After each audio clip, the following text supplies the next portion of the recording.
तृतीय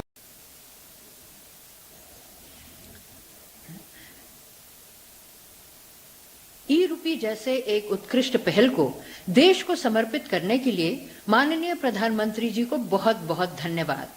ये एक क्रांतिकारी पहल है जिसकी अनगिनत संभावनाएं हैं। अब हम माननीय प्रधानमंत्री जी को उनके संबोधन के लिए आमंत्रित करते हैं। माननीय प्रधानमंत्री जी।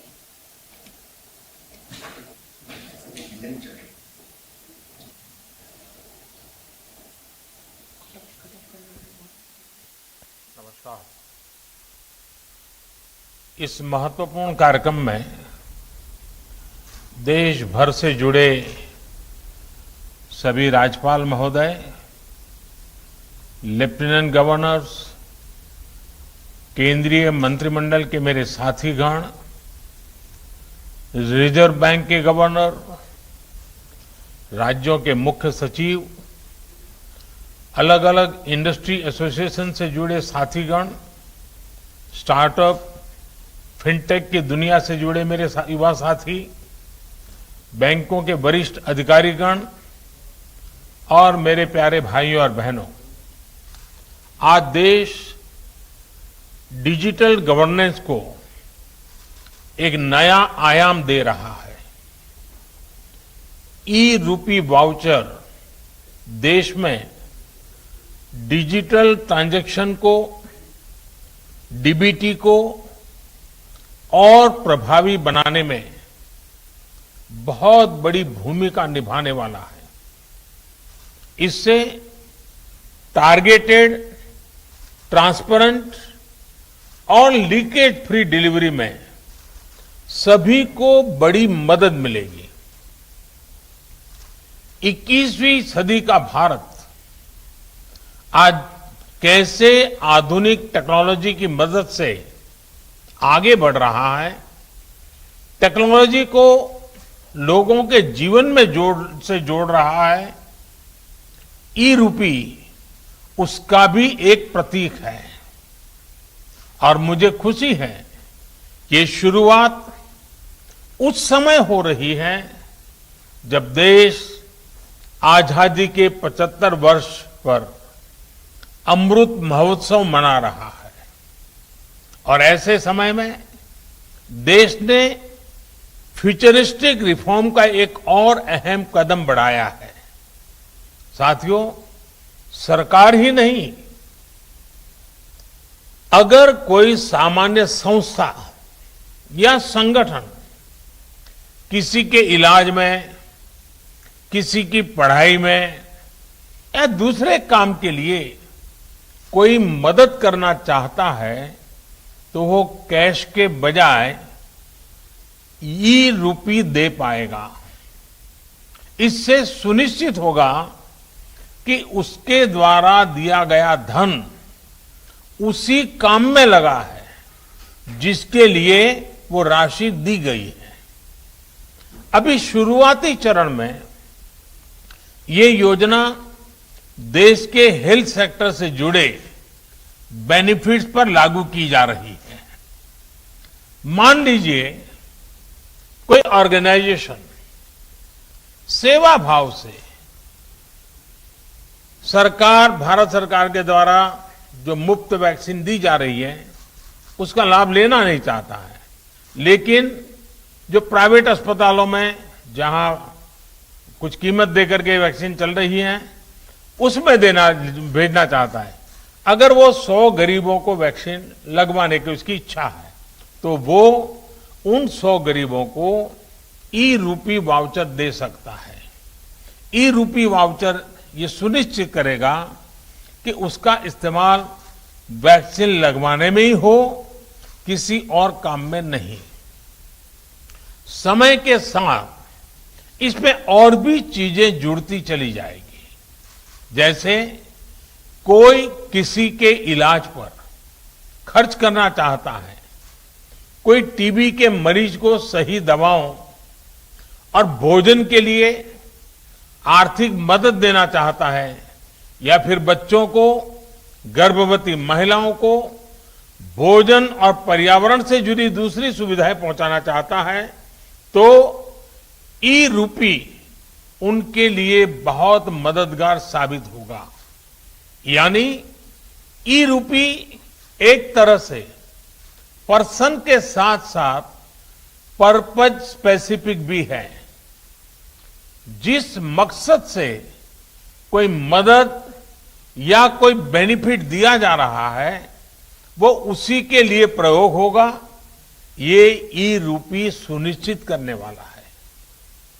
कोई अब अगर चाहेगा कि वो वृद्धाश्रम में 20 नए बेड लगवाना चाहता है तो ई रूपी वाउचर उसकी मदद करेगा। कोई किसी क्षेत्र में 50 गरीबों के लिए भोजन की व्यवस्था करना चाहता है तो ई रूपी वाउचर उसकी मदद करेगा।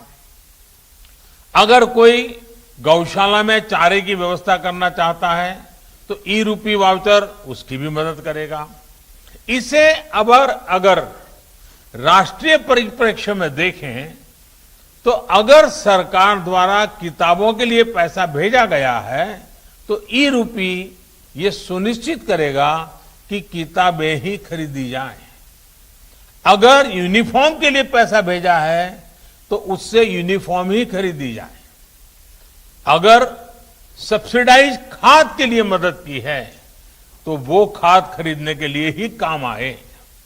गर्भवती महिलाओं के लिए दिए गए कैश से सिर्फ पोषक आहार ही खरीदा जा सके, यानी पैसा देने के बाद हम उसका जो इस्तेमाल चाहते हैं ई रूपी वाउचर उसे सिद्ध करेगा।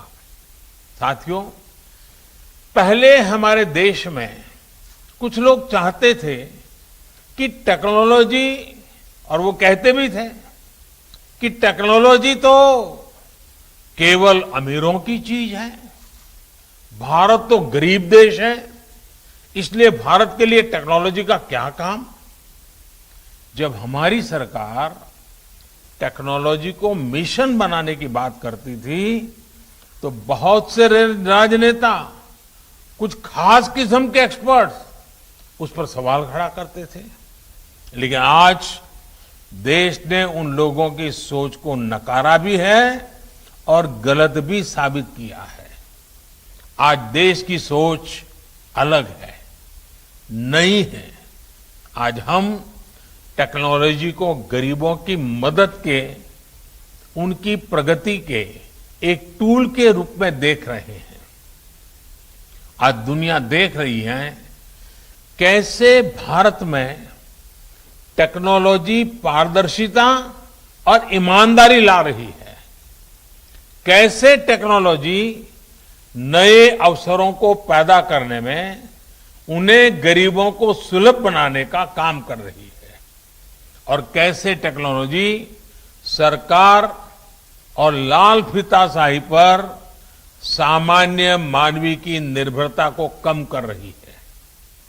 आप आज के ही यूनिक प्रोडक्ट को देखिए। आज हम यहां तक इसलिए पहुंचे हैं क्योंकि देश ने जनधन खातों को खोलने, उन्हें मोबाइल और आधार से जोड़ने और जैम जैसी व्यवस्था के लिए वर्षों मेहनत की है। जब जैम को शुरू किया गया था तब बहुत से लोग इसके महत्व को नहीं समझ पा रहे थे, लेकिन इसकी अहमियत को हमने लॉकडाउन के समय देखा। जब दुनिया के बड़े बड़े देश परेशान थे कि लॉकडाउन में कैसे अपने गरीबों की मदद करें, लेकिन भारत के पास एक पूरी व्यवस्था तैयार थी। दूसरे देश अपने यहां के पोस्ट ऑफिस और बैंक खुलवा रहे थे तो वहीं भारत महिलाओं के बैंक खातों में सीधे आर्थिक मदद भेज रहा था। भारत में अब तक डायरेक्ट बेनिफिट ट्रांसफर के जरिए करीब 17.5 लाख करोड़ रुपए सीधे लाभार्थियों के खाते में भेजे जा चुके हैं। आज केंद्र सरकार 300 से ज्यादा योजनाओं का लाभ डीबीटी के माध्यम से, डायरेक्ट बेनिफिट ट्रांसफर के माध्यम से लोगों तक पहुंचा रही है। लगभग 90 करोड़ देशवासियों को इसके तहत किसी न किसी रूप में लाभ हो रहा है। राशन हो, एलपीजी गैस हो, इलाज हो, स्कॉलरशिप हो, पेंशन हो, मजदूरी हो, घर बनाने के लिए मदद हो, ऐसे अनेक लाभ डीबीटी से मिल रहे हैं। पीएम किसान सम्मान निधि के तहत 1,35,000 करोड़ रुपए सीधे किसानों के बैंक अकाउंट में पहुंचाए गए हैं। इस बार तो किसानों से जो गेहूं की सरकारी खरीद हुई है उसका लगभग 85,000 करोड़ रुपए सीधा किसानों के बैंक खाते में ही ट्रांसफर किया गया है। इन सारे प्रयोगों का बहुत India's largest news network, News 18 Network.